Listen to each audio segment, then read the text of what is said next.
This is Diane. She is 47 years old. She teaches chemistry to teenagers for a living, which, if you know any teenagers, tells you a great deal about her character. She wakes up at 5:45 every morning. She goes to bed at 11:30 every night. In between, she teaches, she marks, she cooks, she drives, she listens, she manages, she supports. She carries the invisible architecture of two other people's lives alongside her own, and she does it with the quiet, relentless competence of a woman who has never once been told that she is allowed to put some of it down. When I asked Diane how she felt in her body the morning we first spoke, she was quiet for a moment. And then she said this. I feel like I'm living in a house I used to love, but nobody's been maintaining it. And I keep meaning to do something about it. But at the end of every day, I'm just too tired to start.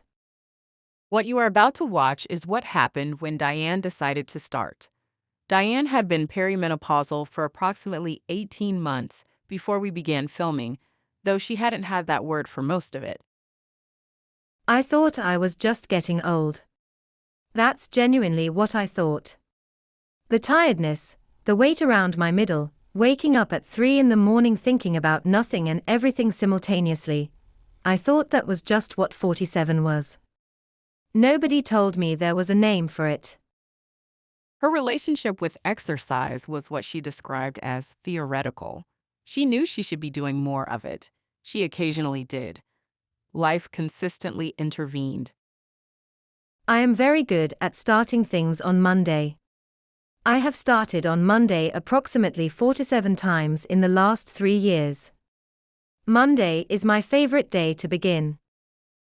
Strength training had never been part of Diane's world. It wasn't something women who looked like her, from the background she came from, had been told was for them. In my culture, in my family, in the community I grew up in, a woman lifting heavy weights. That was not a picture anyone had painted for me. It was for athletes. For young people. Not for a secondary school teacher, who's trying to get through a pile of year 10 coursework. It was for athletes, for young people, not for someone like me.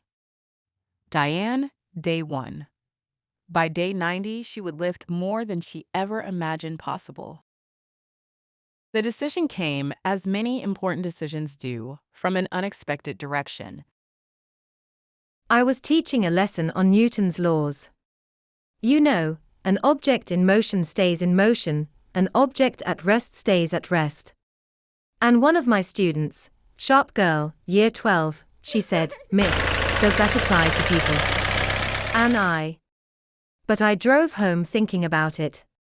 And I thought, I have been an object at rest for a very long time. And I am staying at rest. And something has to change that. Diane agreed to a 90-day structured strength training program, 3 sessions per week, a qualified personal trainer for the first 4 weeks to establish form and build confidence, a nutrition focus on protein, full documentation, the good days and the bad ones. Her goal was not, she was very clear, to look different. I want to feel like the house is being looked after again. That's it. I want to feel like someone is taking care of Diane. Even if that someone has to be Diane. The first 3 weeks were, by Diane's own account, a masterclass in humility. I could not do a proper squat. A basic, bodyweight squat. My knees were going inward, my heels were coming up. My trainer, lovely woman, very patient, she said, "Diane, imagine you're sitting back onto a chair." I thought, I sit on chairs every day of my life. How is this hard? The soreness was significant. Diane taught a full day on Thursday of week 1 and described climbing the stairs between classrooms as a genuine act of courage. My year 9s thought it was hilarious. I walked into the lab like a penguin. I told them I'd done something athletic and they looked at me with that particular teenage expression, you know, the one that suggests they don't entirely believe you. The small wins were the currency of these early weeks, not the scale Diane had agreed not to weigh herself for the first month. Not appearance, just the quiet accumulation of sessions completed, weights incrementally increased, form slowly improving. And then at the end of week 3, something shifted. I was doing a Romanian deadlift, which sounds very grand, but is essentially a hinge movement with dumbbells, and I felt my hamstrings engage properly for the first time. Actually felt the muscle working. And my trainer said, "That's it, that's exactly it." And I thought, oh, there you are. I've been walking around with these muscles for 47 years, and I have never once properly spoken to them. Week 4 brought the first change that Diane hadn't expected. I slept. Properly slept. 6.5 hours straight, which sounds like nothing if you're a normal person, but I hadn't done that in over a year. I woke up and Marcus was still asleep, and I just lay there thinking, something is different. Something in my body is different. Sleep quality improvement is one of the most consistently reported early benefits of strength training in perimenopausal women. But knowing the science and living it are entirely different experiences. For Diane, it was the first concrete proof that this was working. By week 5, her energy during the school day had begun to stabilize. The 2 p.m. collapse, which she described as like someone pulling the plug out of a bath, softened and then largely stopped. I had a parents' evening on a Tuesday in week 5. Normally by 7 p.m., I am running on fumes and resentment. I sat through 3 hours of conversations and drove home and realized I wasn't exhausted. I was just normal tired. Regular human tired. Not the bone-deep kind. I cried a bit in the car. Good tears. Week 6 brought the challenge Diane had been quietly waiting for. Her mother fell ill.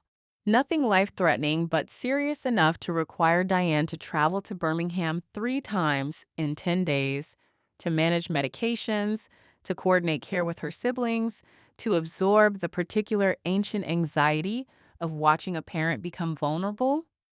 She missed 2 sessions. She came close to missing all of them. I messaged my trainer at 10 o'clock on a Wednesday night and said I think I'm done. I said I can't add one more thing. She messaged back and said, "Come for 20 minutes. Just move your body for 20 minutes. You don't have to perform. Just come." Diane went. I did 20 minutes. And then another 20. And then I was there for an hour. And when I left I felt, I want to be careful how I say this, I felt like I belonged to myself again. Like that hour was mine, in a week where everything else had belonged to everyone else. The gym had become something nobody could take from me. That was new. That was completely new. The final 6 weeks of the 90 days were, in Diane's words, when it stopped being a challenge and started being a practice.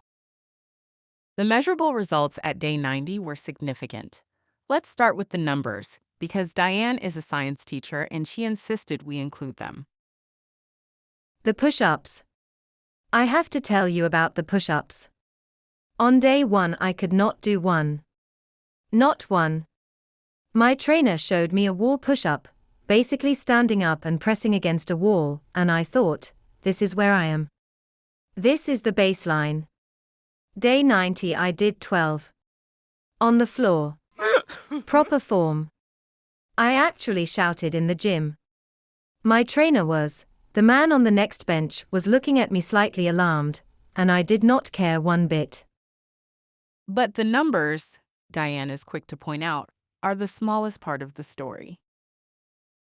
My hot flashes have reduced by probably half. My brain fog, which I had completely normalized, I just assumed I was becoming less intelligent, has lifted significantly. I can think clearly in the afternoons now. For a teacher, that's everything. That's the job. And then there was the thing that happened in week 10 that Diane had not anticipated and could not entirely explain. I was getting ready for work. And I looked in the mirror, which I had largely stopped doing with any real attention, and I thought, hello. There you are. Not because of how I looked. Because of how I stood. I stood like someone who occupied space. I stood like someone who wasn't apologizing for being there. I hadn't stood like that in a very long time, and I hadn't noticed it leaving. But I noticed it coming back. I want to go back to something Diane said on the very first day we spoke. She said she felt like she was living in a house she used to love, but nobody had been maintaining it, and she kept meaning to do something, but she was always too tired to start. I asked her on day 90 whether the house felt different. The house feels loved. That's the only way I can say it. I'm not finished. I don't think you're ever finished. But the lights are on. The roof has been looked at. Someone is paying attention. And that someone is me. Finally. Me? 90 days. 3 sessions a week. A woman who had never lifted a weight in her life, in a body and a life that looks and feels completely different, not because it was transformed, but because it was finally taken seriously. Diane is still training. She goes 4 times a week now.